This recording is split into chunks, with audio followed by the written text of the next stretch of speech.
มุมบ้านลานสวน EP นี้จะขอเอาใจคนรักกล้วยไม้และจะชวนคุณมาทำความรู้จักและเรียนรู้หลากหลายสาระดีๆเกี่ยวกับไม้ดอกแสนสวยชนิดนี้เพื่อสร้างความเข้าใจที่ถูกต้อง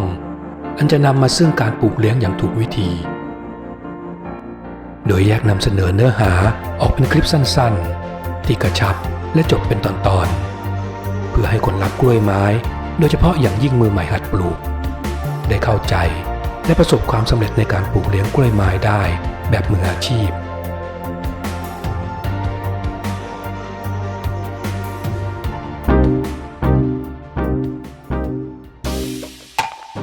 กล้วยไม้จะเป็นพืชใบเลี้ยงเดี่ยวลำต้นไม่มีเปลือกและแก่น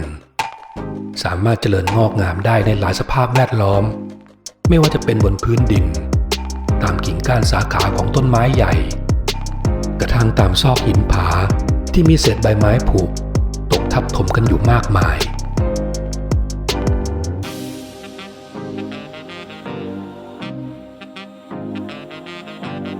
หลายคนเข้าใจผิดคิดว่ากล้วยไม้เป็นพืชกาฝากที่จะแย่งอาหารจากต้นไม้ที่เกาะอาศัยอยู่แต่ในความเป็นจริงแล้วกล้วยไม้จะยึดเกาะกับต้นไม้ใหญ่เพียงเพื่ออาศัยร่มเงาส่วนธาตุอาหารก็จะได้จากอินทรีย์วัตถุรวมถึงความชื้นจากสภาพแวดล้อมและน้ำฝนตามฤดูกาลนั่นเองสิ่งแรกที่มือใหม่ควรทำความเข้าใจก่อนลงมือปลูกก็คือการแยกประเภทของกล้วยไม้ให้ออกเสียก่อนเนื่องจากจะช่วยให้รู้ว่าควรปลูกเลี้ยงในสภาพแวดล้อมที่ได้รับความชื้นและแสงแดดอย่างไรรวมถึงจะทำให้เข้าใจถึงธรรมชาติของกล้วยไม้แต่ละประเภทและเลือกใช้ภาชนะตลอดจนเครื่องปลูกที่เหมาะสมกับแต่ละประเภทได้อย่างถูกต้อง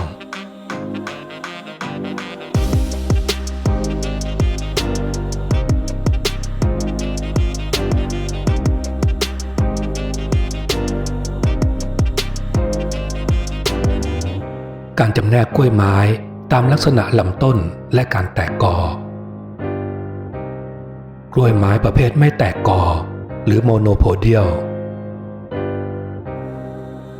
กล้วยไม้ประเภทนี้จะเจริญไปทางยอดมักไม่แตกแขนงหรือแตกกอแต่ก็พบว่าบางกรณีซึ่งเป็นส่วนน้อยจะสามารถแตกยอดใหม่ได้เมื่อยอดเดิมถูกตัดทำลายลำต้นของกล้วยไม้ประเภทนี้จะมีข้อและป้องเหมือนพืชใบเลี้ยงเดี่ยวทั่วๆไปที่เหนือข้อก็จะมีตาซึ่งสามารถเจริญเป็นช่อดอกได้แก่กล้วยไม้สกุลแวนด้าสกุลช้างและสกุลกุหลาบเป็นต้น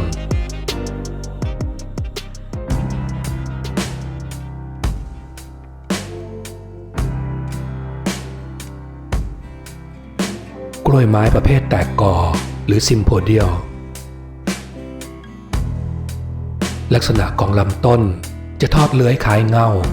ไปตามผิวของเครื่องปลูกในแนวนอนเมื่อลำต้นเจริญเติบโตเต็มที่ก็จะแตกหน่อเป็นลำต้นใหม่อยู่รวมกันเป็นกอกล้วยไม้ประเภทนี้จะมีลำต้นเทียม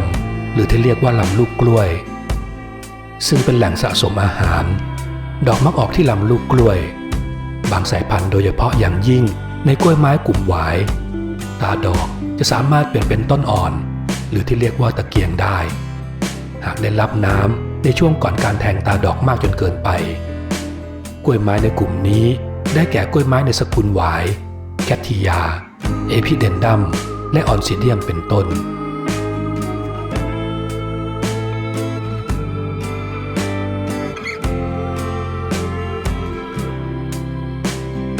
การจำแนกตามลักษณะราก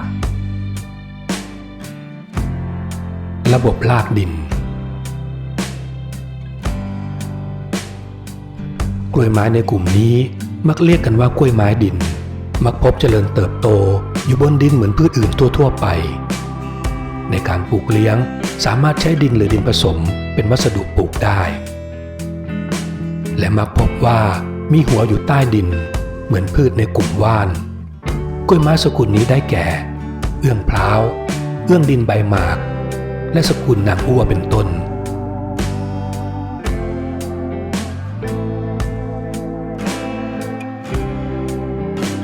ระบบรากกึ่งดิน ก กล้วยไม้ในกลุ่มนี้จะมีรากอวบน้ำเส้นใหญ่แต่แขนงแผ่กระจายเป็นกลุ่มหนาแน่นรากสามารถดูดซับและเก็บสะสมน้ำได้ดีกล้วยไม้ประเภทนี้มักพบเจริญงอกงามอยู่ตามผิวดินที่โปร่งระบายน้ำได้ดีรวมถึงบริเวณซอกหินผาที่มีซากใบไม้หรืออินทรีย์วัตถุอุดมสมบูรณ์กล้วยไม้สกุลนี้ได้แก่รองเท้านาลีและสกุลซิมบิเดียมหรือกาเลกาล่อนเป็นต้นระบบรากกึ่งอากาศกล้วยไม้ที่มีระบบรากกึ่งอากาศจะมีผิวของรากหนาคล้ายฟองน้ำขนาดประมาณก้านไม้ขีดโดยรากจะทำหน้าที่ดูดน้ำและธาตุอาหารเป็นเลี้ยงต้นกล้วยไม้ในกลุ่มนี้จะเจริญงอกงามได้ดีบนขาคบไม้หรือโขดหินในการปลูกเลี้ยงควรใช้วัสดุปลูกที่เก็บความชื้นได้ดีกล้วยไม้ในกลุ่มนี้ได้แก่กล้วยไม้สกุลหวายรวมถึงแคททียาเป็นต้น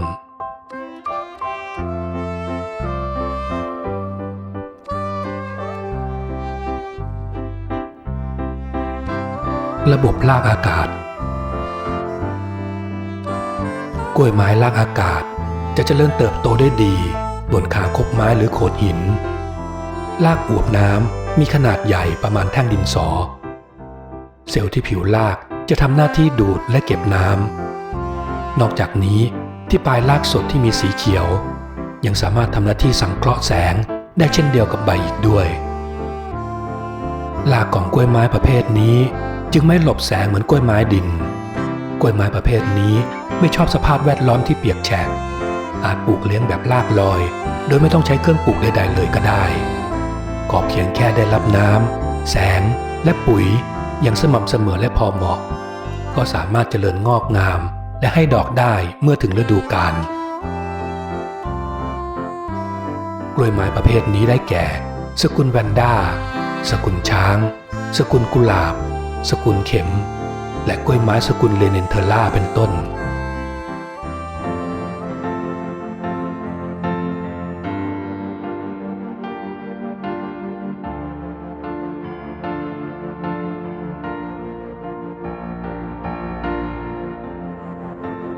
ขอบคุณที่รับชมโปรดกดติดตามและรับชมสาระดีๆเพิ่มเติมได้ที่ในช่องกันนะครับ